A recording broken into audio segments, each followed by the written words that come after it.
Already जो है lecture series दे चुकी हूँ एल्डिहाइड्स की टोन्स पर, और उसी का आज हम कंटिन्यूटी में पार्ट करेंगे हमारी जो बाकी की कंडेंसेशन रिएक्शंस रह गई हैं उनको। तो हमने ये वाली कंप्लीट कर चुके हैं condensation reactions, aldol condensation, benzoin condensation, और जब मैंने आपको एल्डोल कंडेंसेशन कराई है उसी के अंडर मैंने आपको क्रॉस एल्डोल और क्लेजन श्मिट जो है वो करा रखी है। तो अब आज हम इस वीडियो में डिस्कस करेंगे ये वाली दो reaction, that is your Perkin condensation and your Knoevenagel condensation. तो चलिए सबसे पहले हम करते हैं पर्किन कंडेंसेशन। तो कंडेंसेशन रिएक्शन तो आपको पता है कि कंडेंसेशन में क्या होता है, दो मॉलिक्यूल्स क्या करते हैं, आपस में कंडेंस कर रहे हैं। तो क्योंकि हम चैप्टर कौन सा कर रहे हैं, carbonyl compounds, aldehydes and ketones का चैप्टर कर रहे हैं, सो डेफिनेटली या तो हमारे पास दो एल्डिहाइड्स कंडेंस करते हैं, दो कीटोन्स कंडेंस करते हैं, या एल्डिहाइड कीटोन आपस में कंडेंस करेंगे, और इधर ये एल्डिहाइड या कीटोन जो है वो किसी और मॉलिक्यूल्स के साथ भी कंडेंस कर सकते हैं। जब कभी भी कंडेंसेशन होती है तो क्या होगा, एक स्मॉल मॉलिक्यूल क्या करता है, एलिमिनेट होता है, जैसे water, ammonia and so on. So small molecules उसमें एलिमिनेट होते हैं एंड मोस्टली हमारे पास अल्फा बीटा अनसैचुरेटेड जो है वो प्रोडक्ट्स बनते हैं। सो जहाँ एल्डोल बनता है हमने किया हुआ है एल्डोल कंडेंसेशन में। सो पर्किन कंडेंसेशन एंड नोवेंजियल। तो सबसे पहले क्या किया करो, आप लोग एक पेज लेके उस पर सबसे पहले रिएक्टेंट्स को लिख लिया करो, बिकॉज इन पे क्वेश्चंस कई बार तो डायरेक्ट आपको पूछे जाते हैं कि right a note on like benzoin condensation Perkin, but mostly predict the products में आ जाते हैं ये क्वेश्चंस, या फिर स्टेटमेंट्स की फॉर्म में जो है वो क्वेश्चंस आपसे पूछे जाते हैं। जब स्टेटमेंट की फॉर्म में क्वेश्चन आता है तो उसके लिए बहुत ज़रूरी है कि आपको कैटलिस्ट का, रिएक्टेंट्स का, प्रोडक्ट्स का सब पता हो। सो पर्किन कंडेंसेशन जो रिएक्शन होती है that is the reaction between the aromatic aldehyde, जैसे आपका बेंजल्डिहाइड हो गया, ठीक है, एरोमेटिक एल्डिहाइड, और मैंने कहा था एक ही याद कर लो वही काम आ जाएगा इस पूरे चैप्टर में, बेंजल्डिहाइड एरोमेटिक के लिए, और जिसके पास अल्फा हाइड्रोजन नहीं होता वो है फॉर्मेल्डिहाइड, उसको याद कर लो, और जिसके पास अल्फा हाइड्रोजन है तो जैसे एस्टेल्डिहाइड, तो तीन ही याद कर लोगे, इतना ही काफ़ी होगा। सो एरोमेटिक एल्डिहाइड की रिएक्शन किसके साथ होती है, that is with the aliphatic anhydride. तो इस चैप्टर में पूरे में कोई ऐसी रिएक्शन नहीं है जहाँ पे आपने एनहाइड्राइड यूज़ किया हो। सो फिर इसीलिए जैसे ही आपको स्टेटमेंट दी जाती है और उसमें आपको ये चीज़ दिखती है एनहाइड्राइड की रिएक्शन आई है एल्डिहाइड के साथ, तो आप समझ लेना वो आपके पास कौन सी है, पर्किन कंडेंसेशन है। और इसमें आप लोग क्या यूज़ करते हो, जो ये रिएक्शन है that takes place in the presence of sodium salts of carboxylic acid. तो आपको पता ही है हमें बेस की तो बहुत ज़रूरत पड़ेगी, बिकॉज हमें क्या करना होता है, वही इनोलेट आयन जो है वो जनरेट करना होता है। इनोलेट आयन कैसे जनरेट करते हो, अल्फा हाइड्रोजन को निकाल के, बेस क्या करता है, अल्फा हाइड्रोजन को एब्स्ट्रैक्ट करता है, वो हम करेंगे रिएक्शन एंड मैकेनिज्म में, और आपके पास इनोलेट आयन आएगा। तो वही इनोलेट आयन क्या करता है, जिसके पास अल्फा हाइड्रोजन नहीं होता उसके साथ जाके क्या कर जाता है, ज्वाइन। तो नेक्स्ट नोवेंजियल जो है उसमें आपने याद रखना है कि आपके पास जो है क्या फॉर्म होता है, जो रिएक्टेंट है नोवेंजियल में। सो वी हैव एलिफेटिक या एरोमेटिक, एलिफेटिक और एरोमेटिक एल्डिहाइड, और इनकी रिएक्शन होती है हमारे पास एक्टिव मिथिलीन ग्रुप के साथ। ये कई बार 1 मार्क में क्वेश्चन भी आ जाता है कि what is active methylene group. तो जब हम रिएक्शन करेंगे तो उसमें हम पढ़ेंगे कि एक्टिव जो है मिथिलीन ग्रुप्स, जहाँ आप लिख लो, यहाँ कंपाउंड लिख लो, active methylene compound. So active methylene compounds के साथ जब रिएक्शन होती है, कोई भी और ऐसी रिएक्शन नहीं है जहाँ हमने एक्टिव मिथिलीन कंपाउंड्स को यूज़ किया हो, तो वो सिर्फ है हमारे पास नोवेंजियल। आप एक्टिव मिथिलीन कंपाउंड्स की एग्जाम्पल ज़रूर लिख लीजिए यहाँ पे, जैसे कि मेलोनिक एस्टर है, मेलोनिक एसिड हो गए, मेलोनिक एस्टर हो गए। Final year, BSc final year में ऑर्गेनिक में इस पर पूरा चैप्टर भी है कि कैसे आप सिंथेसाइज करते हो इनको। तो और आप एग्जांपल लिख सकते हो साइनो एस्टिक एस्टर, तो कोई भी मेलोनिक एस्टर आपको दिया जा सकता है। सो मैक्सिमम एग्जांपल आप जितनी लिख सकते हो वो लिख सकते हो। नाइट्रो अल्केन्स भी इसी में आ जाते हैं, नाइट्रो अल्केन्स, ठीक है, सो एटसेट्रा।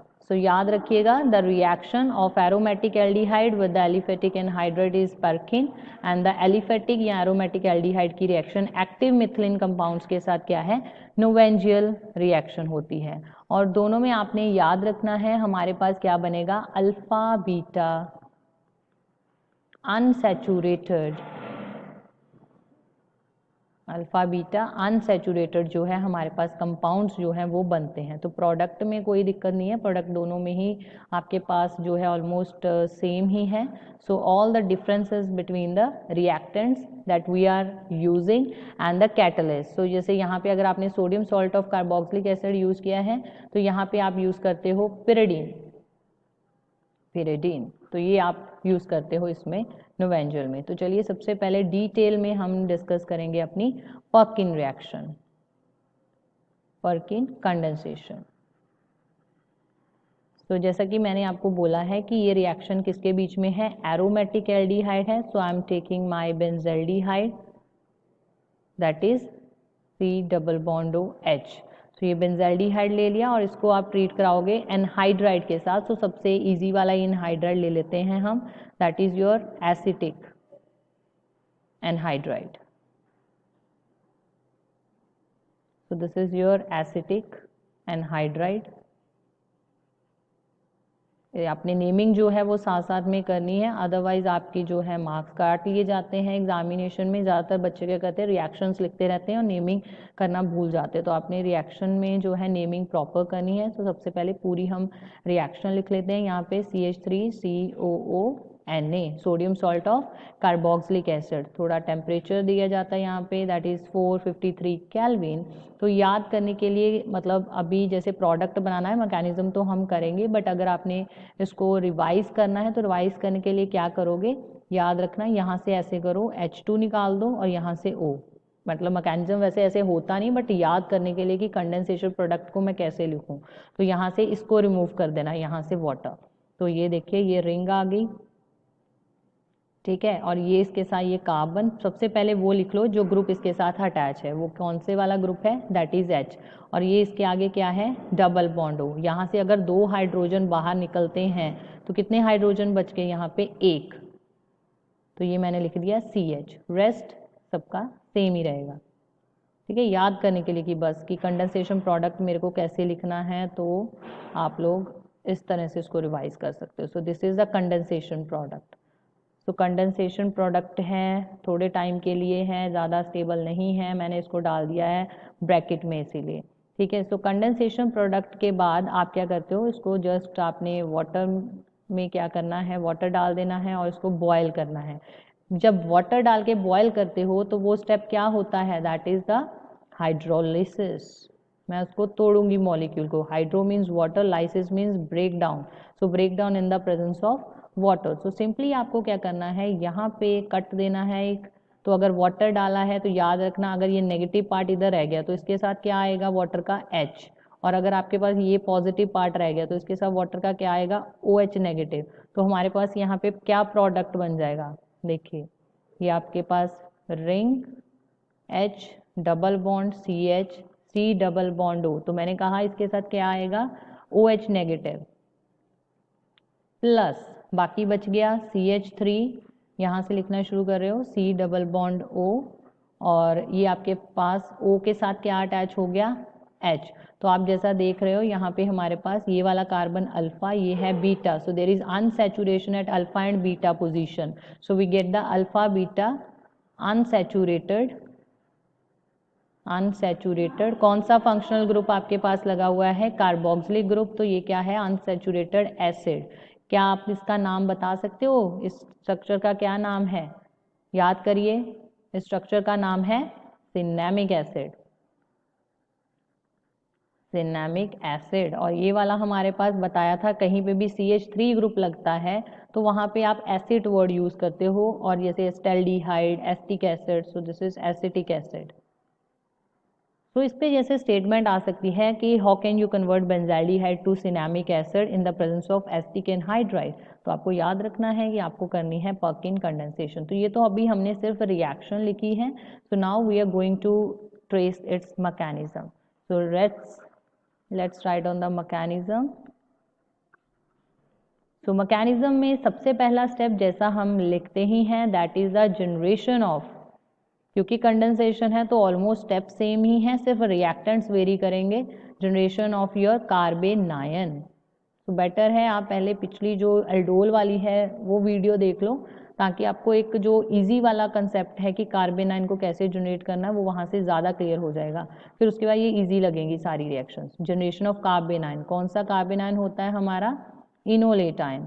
तो ज़रा अपने जो रिएक्टेंट्स हैं उनको देखिए और ज़रा सोचिए कि इनमें से ये जो रिएक्टेंट्स हैं मेरे पास, इनमें से अल्फा हाइड्रोजन किसके पास है। आपके पास दो रिएक्टेंट है, एक है आपका बेंजल्डिहाइड और एक है आपके पास यहाँ पे एसिटिक एनहाइड्राइड है ना, ये वाला, एक आपके पास एसिटिक एनहाइड्राइड है। तो दोनों में किसके पास अल्फा हाइड्रोजन है, ये तो मैंने बताया ही था कि बेंजल्डिहाइड और फॉर्मेल्डिहाइड एक ऐसे एल्डिहाइड हैं जिनके पास अल्फा हाइड्रोजन ही नहीं है।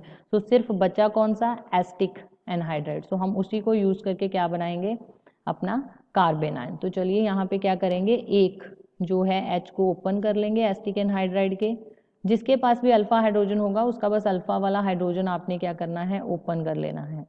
तो ये आ गया C डबल बॉन्ड, और रेस्ट हमें कोई लेना देना नहीं, इसको वैसे का वैसे ही लिखोगे।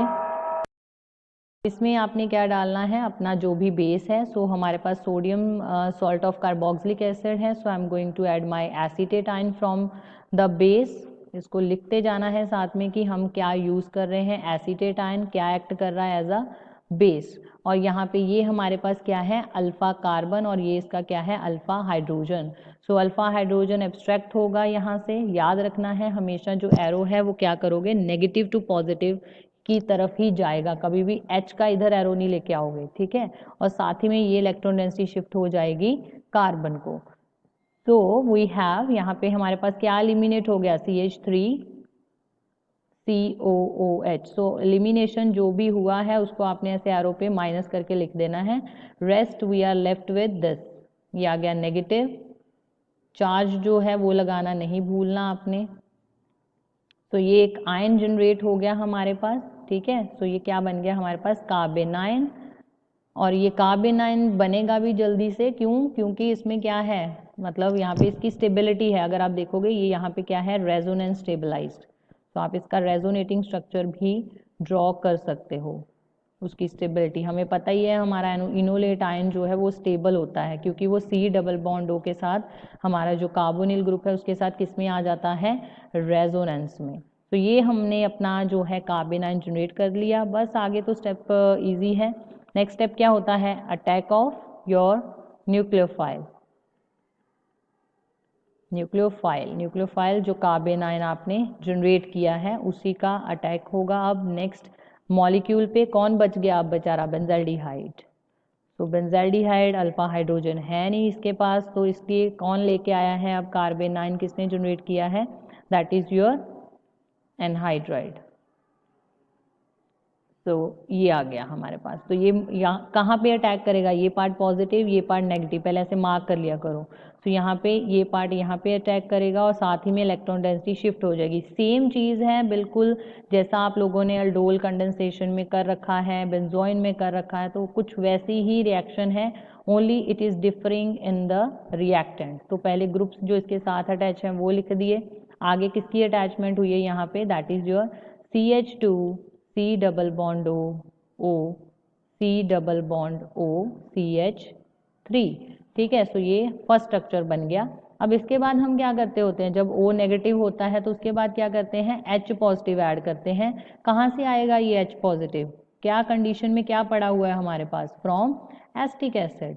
तो एसिटिक एसिड ही ये H पॉजिटिव जो है इसको देगा। तो यहाँ से एरो किसकी तरफ जाएगा, नेगेटिव टू पॉजिटिव। तो नेगेटिव से पॉजिटिव की तरफ एरो आ गया, तो प्रोडक्ट हमारे पास क्या आएगा, यहाँ से C6H5। आप साथ साथ में नोट ज़रूर करी जाओ, बिकॉज मेरे को स्क्रॉल करना पड़ रहा है नीचे, तो साथ में, ताकि आपको पता रहे कि मैंने जो है प्रोडक्ट जो है फॉर्मेशन कैसे की है। तो बिल्कुल एल्डोल कंडेंसेशन की तरह ही मैंने जो है इसको मैकेनिज्म को लिखा है। तो C double bond O CH3, ठीक है, ये बन गया। और इसके बाद फिर क्या करते हो, जैसे कंडेंसेशन में हम क्या करते थे, नेक्स्ट स्टेप क्या होता था कि हमारे पास अभी भी एक अल्फा हाइड्रोजन यहाँ अवेलेबल है, तो अगर फिर से इसमें आप लोग क्या डालते हो, बेस एक ही अब हमारे पास बेस है, that is your acetic acid, तो उसी को हमने यूज़ करी जाना है जब प्रोटॉन देना है तब भी, और जब हमने प्रोटॉन को एब्स्ट्रैक्ट करना है तब भी। तो यहाँ पे जो बेस है वो क्या करेगा, वो एब्स्ट्रैक्ट करेगा ये वाला फिर से प्रोटॉन जो है हमारे पास, जो अल्फ़ा वाला है हमारा हाइड्रोजन, उसको साथ ही में ये बॉन्ड यहाँ पे शिफ्ट होगा और यहाँ से क्या एलिमिनेट हो जाएगा, OH नेगेटिव। तो यहाँ पे साथ ही में एरो पे आपने लिख लेना है।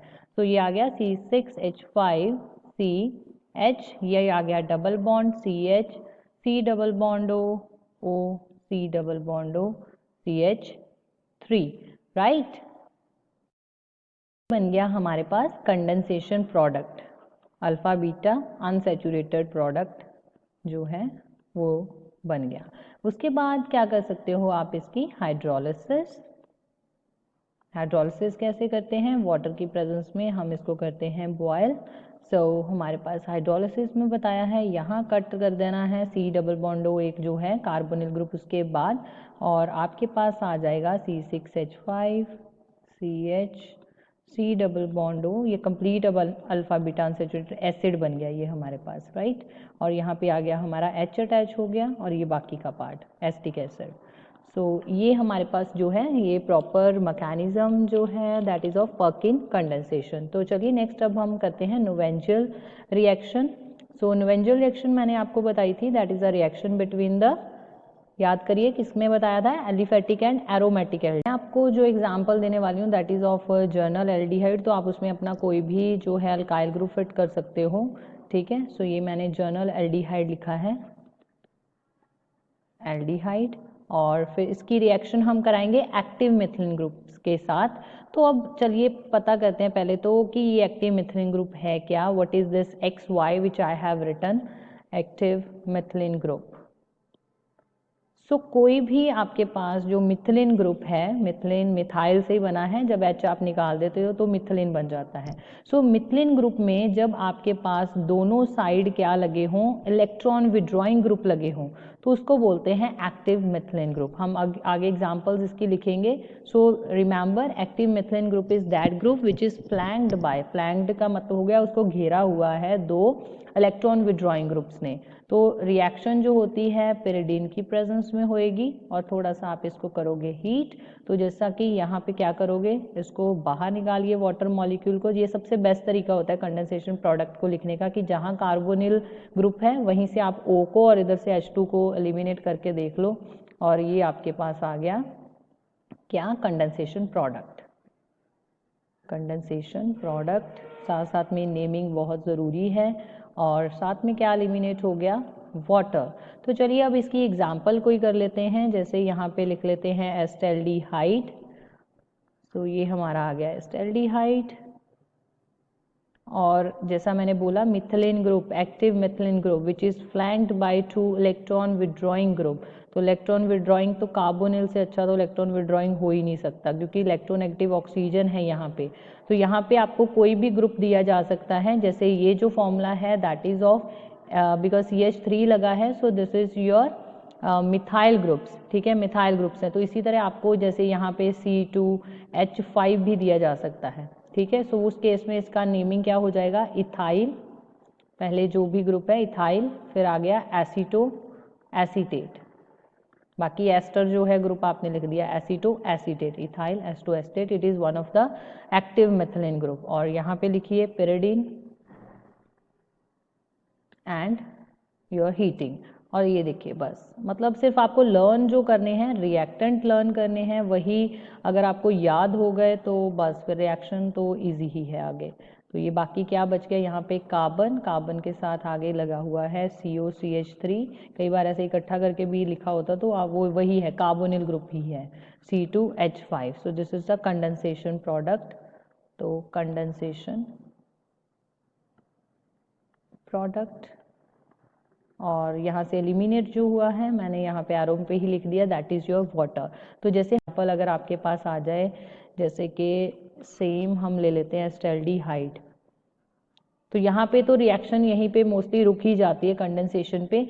बट अगर आपके पास एग्जाम्पल है मेलोनिक एसिड की या मेलोनिक एस्टर्स की एग्जाम्पल्स जो है, ठीक है, जैसे ये मेलोनिक एसिड है, ठीक है। तो यहाँ पे इसका कंडेंसेशन प्रोडक्ट ज़रा ट्राई करिए, पहले खुद बनाइए, एलिमिनेट करिए वाटर मॉलिक्यूल, डिहाइड्रेशन करिए और कंडेंसेशन प्रोडक्ट जो है वो फॉर्म करिए पहले खुद, फिर पॉज कर लो वीडियो को। उसके बाद आप जब प्रोडक्ट बना लोगे प्ले करना और अपना प्रोडक्ट जो है वो चेक करना कि क्या आपने अब राइट प्रोडक्ट बनाया है, क्या आपको जो नोवेंजल का रिएक्शन है वो लिखना आ गया है, डबल बॉन्ड ओ OH और यहाँ पे भी आ गया C डबल बॉन्ड OH। यहाँ तक तो आप सबको ठीक करना चाहिए बिकॉज मैंने आपको पहले ऊपर जर्नल रिएक्शन दी है, फिर एग्जाम्पल बताई है। सो this is a condensation product. अब मेलोनिक एसिड या मेलोनिक एस्टर के केसेस में क्या होता है, प्रोडक्ट और यहाँ वाटर हमने एलिमिनेट कर दिया। यहाँ पे आगे फर्दर जो है स्टेप पे एक आता है that is decarboxylation.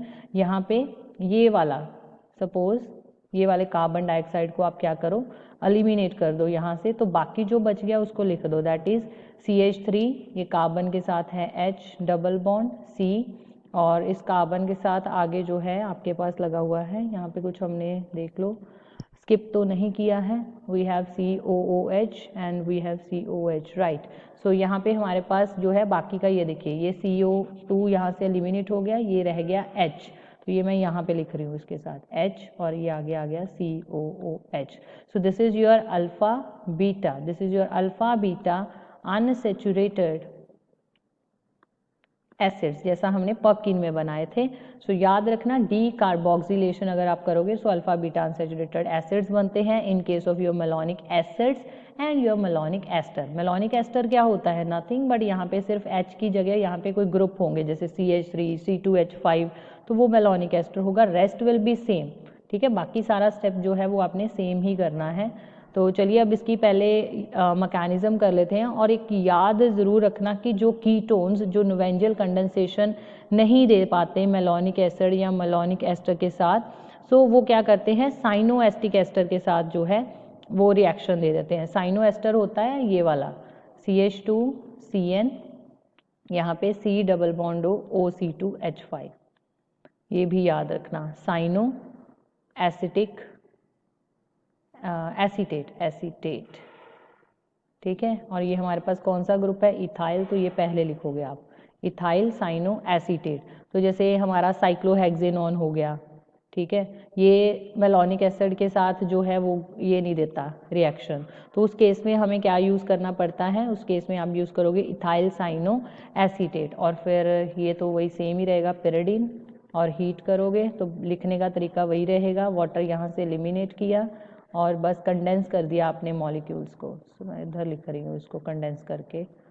So it's double bond और ये आ गया हमारे पास कार्बन के साथ CN और यहाँ पे आ गया COOC2H5, राइट। और जब इसकी आप आगे करते हो एसिडिक हाइड्रोलिसिस,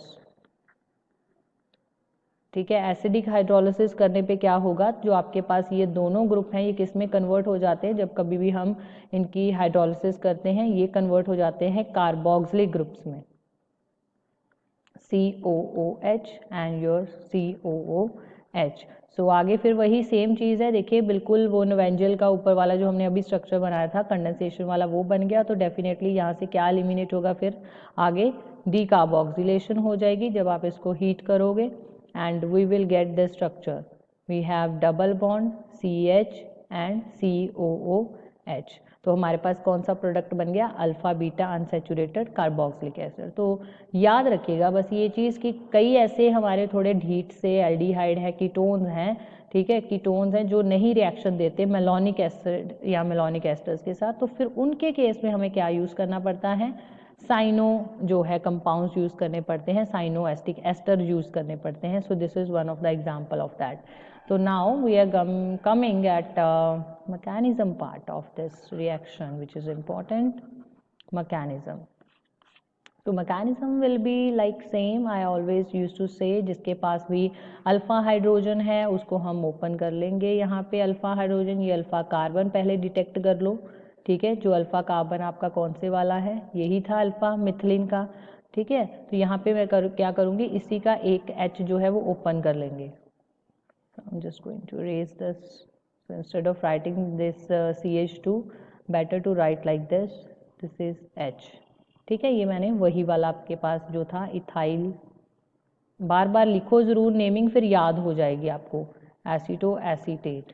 और पिरिडीन हमारे पास बेस है, तो पिरिडीन का आपको स्ट्रक्चर पता ही है, दैट इज दिस वन, जिसमें नाइट्रोजन के पास लोन पेयर है, तो मैं इसको एज अ बी मान लेती हूँ, base. So this is my base, that is your pyridine जो था। ठीक है, तो ये क्या करेगा, बेस का काम है अल्फा हाइड्रोजन को एब्स्ट्रैक्ट करना और कार्बन 9 को जनरेट करना। सो ये एलिमिनेट हो गया BH, और बच क्या गया हमारे पास कार्बन 9। और ये आयन का नाम क्या है, इनोलेट आयन, राइट। तो ये क्या है, रेजोनेंस स्टेबलाइज्ड। तो इसका रेजोनेटिंग स्ट्रक्चर ड्रॉ करिए। अगर आपको पिछला मैकेनिज्म याद हो गया तो ये पहले खुद आप ट्राई करिए, बाद में जो है वीडियो को आगे प्ले करके फिर देखना कि क्या आपने सही किया है। बिल्कुल जैसे पर्किन में किया था, पहले हमने अल्फा हाइड्रोजन वाला जो भी रिएक्टेंट है उसको देखा कि कहाँ पे उसका अल्फा हाइड्रोजन है, फिर उसको बेस ने एब्स्ट्रैक्ट किया और कार्बन आयन जनरेट कर दिया। तो जनरेशन ऑफ कार्बन आयन जो स्टेप है, उसके बाद नेक्स्ट स्टेप क्या होता है, that is your attack of your carbanion on your aldehyde. So जो भी आपने एल्डिहाइड लिया है, ठीक है, यहाँ पे लिख लेना है, और जो कार्बन आयन आपने अभी जनरेट किया है वो मैं यहाँ पे लिख रही हूँ। तो ये हमारे पास आ गया कार्बन आयन, राइट। तो ये कार्बन आयन कहाँ अटैक करेगा, on this carbonyl carbon, because it is partial positive in nature. So we get RCO negative, same like we get in the Perkin condensation. The only difference is that this varies. In that case हमारे पास क्या था, anhydride था, right. Anhydride ने carbon ion generate किया था। यहाँ पे हमारे पास जो एस्टर हमने लिया है उसने कार्बन आयन जनरेट किया है। So rest is the same.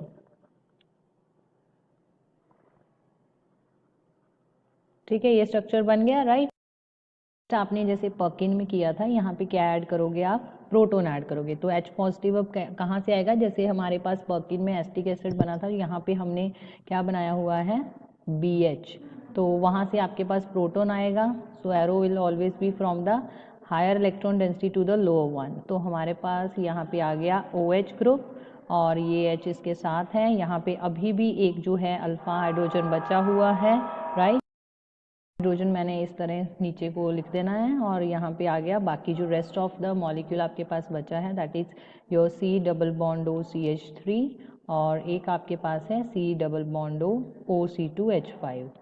ठीक है, उसके बाद हमने क्या किया था, फिर से वही बेस डाला था, योर बेस B नेगेटिव, और बेस के पास क्या है आपके पास, सॉरी, बेस के पास है इलेक्ट्रॉन पेयर। तो इलेक्ट्रॉन पेयर क्या करेंगे, एब्स्ट्रैक्ट करेंगे प्रोटॉन, ये बॉन्ड आपका यहाँ पे आएगा और यहाँ से साथ में एलिमिनेट हो जाएगा।